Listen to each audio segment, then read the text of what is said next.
What's up, guys? We're the Doom Buddies. My name's Erin. And I'm Kate. And we're here today at Animal Kingdom giving y'all a tribute on Dinoland USA and It's Tough to Be a Bug, which will sadly soon be leaving Animal Kingdom.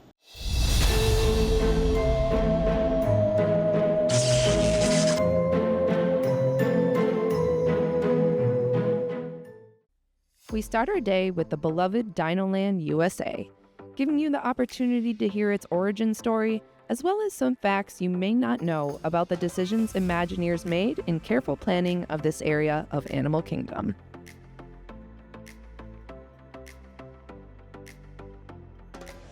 If you're a fan of dinosaurs, then you might be familiar with Sue, a famous T-Rex skeleton that is one of the largest and best preserved Tyrannosaurus fossils ever discovered. Her fossil is on display at the Field Museum in Chicago, Illinois, but if you're down south at Animal Kingdom, you can see a copy of her right here. Once you pass Sue, you are standing in front of the renowned Dino Institute, home of the dinosaur ride, where guests board the Time Rover on an adventure to the late Cretaceous period. The ride was initially called Countdown to Extinction and was reportedly much scarier than when it was changed in the year 2000 to promote Disney's animated film Dinosaur. Once loaded in the underground research facility onto the Time Rover, guests are transported to prehistoric times and in the presence of a myriad of different dinosaurs. The queue has the feel of walking through a museum, with fossils, murals, facts, and a giant replica of the Carnotaurus, which is later featured on the ride itself. Here you can catch a mini pre-show featuring Bill Nye the Science Guy, giving you some prehistoric facts. Going on Dinosaur for the very last time.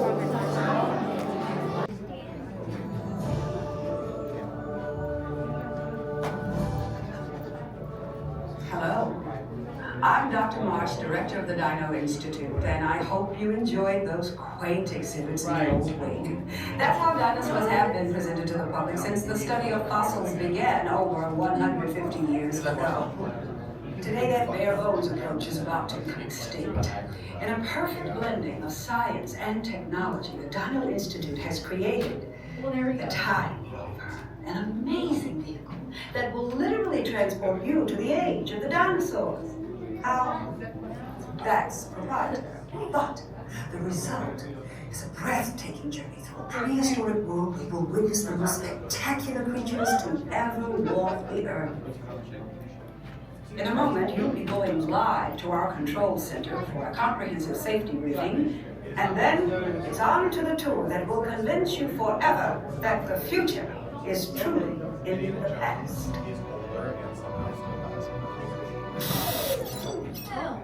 Hello there. Welcome to our little trans-dimensional joyride, folks. I'm Dr. Seeger, your friendly controller, and a heck of a paleontologist, if I do say so myself. But let's not talk about me, let's talk about you, and how you can help me make history today with the Time Rover. It's like this. If I can bring you back from the Cretaceous period, it stands to reason that I can bring back a live dinosaur with you. And not just any dinosaur. Take a look at this guy. A fun fact about the loading area for the dinosaur ride is the pipes surrounding it are red, yellow, and white, displaying the formulas for ketchup, mustard, and mayo. Why? This is a small tribute to McDonald's, which sponsored the entire Dinoland USA Pavilion for 10 years.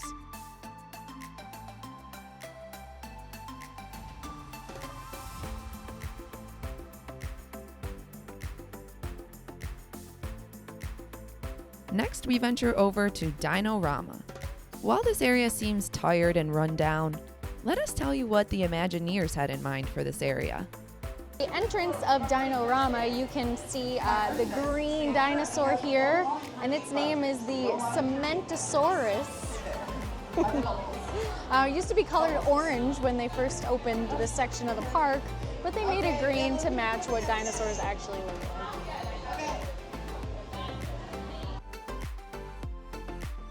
You might be surprised to learn that the Dinorama area of Dinoland, seemingly placed on a cracking parking lot, was actually an expensive and careful endeavor by Imagineers. While the surface may look like cheap asphalt on the verge of breaking, it really is something else entirely. Disney wanted to make a surface embodying the concept of a cheap carnival parking lot without any of the problems associated with that kind of surface. All of the cracks in Dinorama's lot are there purposefully to make the Dinorama roadside attractions seem just like a cheap tourist trap whipped up by Hester and Chester. Sometimes the trick has worked too well, with some guests believing that Disney was cheap and settled for shoddy asphalt. However, the entire Dinorama took lots of effort by Imagineers to create, and its realistic setup creates another key piece in Dinoland USA's complex history. So obviously Kate and I love Dinoland USA. It's one of our favorite parts of Animal Kingdom. But we also know that there is a lot of updating that needs to be done, and that we obviously are okay with the fact that they are changing it up. However, we did in this video want to give you guys a little backstory on what the intention was behind Dinoland USA. Yeah, and this is a lot of information that I didn't even know until I looked it up. Right. So Dinoland itself was founded in the 1940s. It was just a quiet little town next to Highway 498, and 498 stands for April 1998, which is when Animal Kingdom opened. Awesome. Diggs County is where we're at. Everything changed once they found fossils near a local gas station. Oh. Over the course of the 50s, paleontologists and grad student assistants traveled to the town in droves, seeking to discover new fossils and learn more about the dinosaurs' long-gone world. The mass migration transformed the town, with students claiming a local fishing lodge for their Dino Institute headquarters. Cool. The college students' wild behavior, from crazy contests to mischievous pranks, even launching their own radio station, which can be heard all throughout the land. It became the stuff of legends, with mementos from those days still scattered about the town. Over time, the Dino Institute grew larger and more professional, so by the 70s, it relocated to a new building with a museum displaying many of the dinosaur fossils uncovered on site at Dinoland. Then, in the 1990s, the Institute's president, Dr. Helen Marsh, Yes! acquired the company Chronotech and applied its research on time travel to paleontology, so scientists could go back in time and see live dinosaurs. Nice. All the while, throughout the decades, married entrepreneurs Chester and Hester were expanding their own prospects.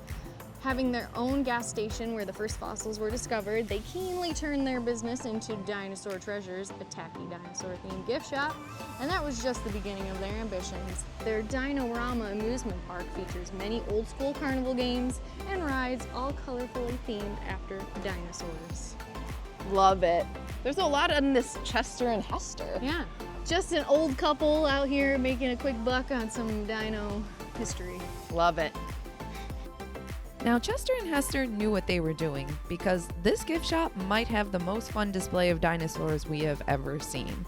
Adorned with dino toys, fossils, and a train that runs all throughout the shop, it really captures the feel of a famous tourist trap souvenir shop.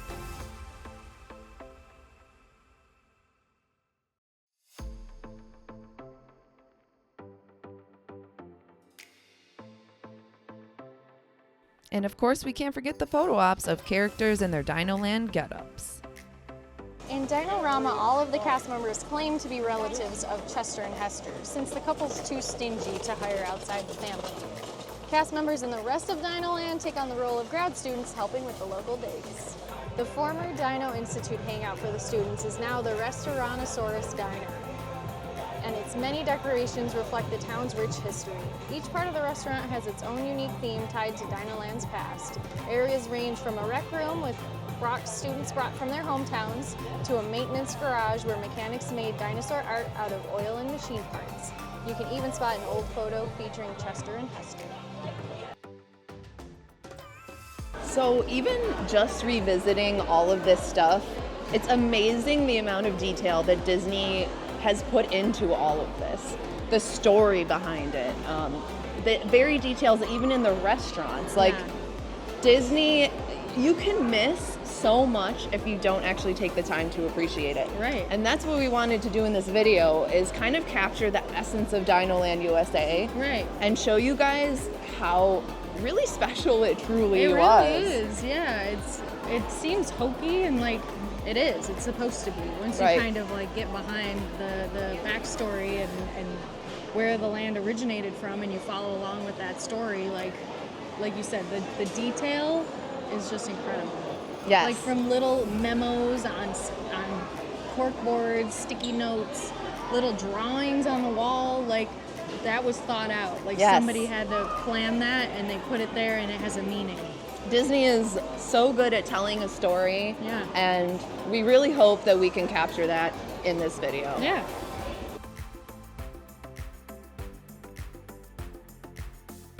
While we probably could have covered Dinoland for countless hours more, due to the immeasurable amount of detail Disney puts into each individual land, we had only one park day to cover these details, and knew we needed to get over to It's Tough to Be a Bug.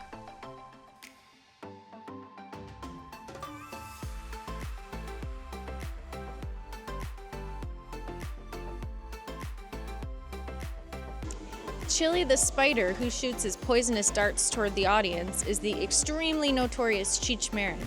Also, listen to Weevil Knievel, the acorn weevil. He's voiced by Jason Alexander, who you are likely to recognize as George Costanza. Jane Goodall was brought in to help offer advice and feedback to the Imagineers during construction of the park. When she was looking around the development of the Tree of Life, she noticed that there were no chimpanzees incorporated in the tree. The Imagineers decided to add one of the chimpanzees that she worked with to the tree just before you enter the lobby to the Tough to Be a Bug attraction. It's a great photo opportunity, and you can read about Jane's work with chimpanzees on the plaque in the area too. Imagineers plan to have an attraction within the tree, but we're having trouble coming up with an idea that would be cohesive with the park theme and the Tree of Life itself. It was actually Michael Eisner who had the idea to base the attraction on bugs, since the location was underground and within the roots of a tree. After the decision was made to use bugs for the attraction, they then made the design to use characters and concepts from a new Pixar movie that was still in the works, A Bug's Life. The movie still wasn't released for another 2 months after the park opened and the attraction debuted, but Flick and Hopper made their grand appearance to guests at this attraction before their on-screen debut in theaters. And this was an opening day attraction. At the time that Hopper was constructed, he was one of the most complex animatronics that Disney had ever built. His smooth, effortless movements make him appear extraordinarily lifelike, and is thanks to the hard work and designs from the Imagineers. When the show is over, make sure you stay seated until the very end. You'll get a fun little surprise if you do. So we just went on It's Tough to Be a Bug, and RIP, but we love that ride or so attraction. Good. It's so, like, just well done. It is. And honestly, if they just updated the animatronics, it could just remain. Yeah, but and maybe like redo the graphics a little bit. yes. Because it makes sense with where it is and like the theming again. Yes. I know we talk about that a lot, but it's so good. I know it's like scary, but it's funny to me. I mean, every time the spiders come down and scare the children, It's my favorite. chef's kiss. It's perfect. But honestly, I'm interested to see how they do it for Zootopia and how they're gonna make it a 4D experience. We'll see. Maybe they'll still have something, you know, bugs crawl up our butts at the end. Who knows? I know, we can only hope. That's our favorite part. Yeah. So. Being able to enjoy these attractions before their departure really meant the world to us. Learning the story the Imagineers had for Dinoland USA gave us a newfound appreciation for this land. One thing that will always remain at Disney is their commitment to storytelling and immersing you with an immense amount of detail. Though we are extremely sad to see these attractions leave, we know that Disney will put as much effort into the Tropical America's Land and the incoming Indiana Jones, Encanto, and Zootopia attractions. With closures coming as soon as January 2025, it's a strong possibility we may never see these again in person. However, we are thrilled we could get this all on film for us to remember and enjoy with all of you for years to come.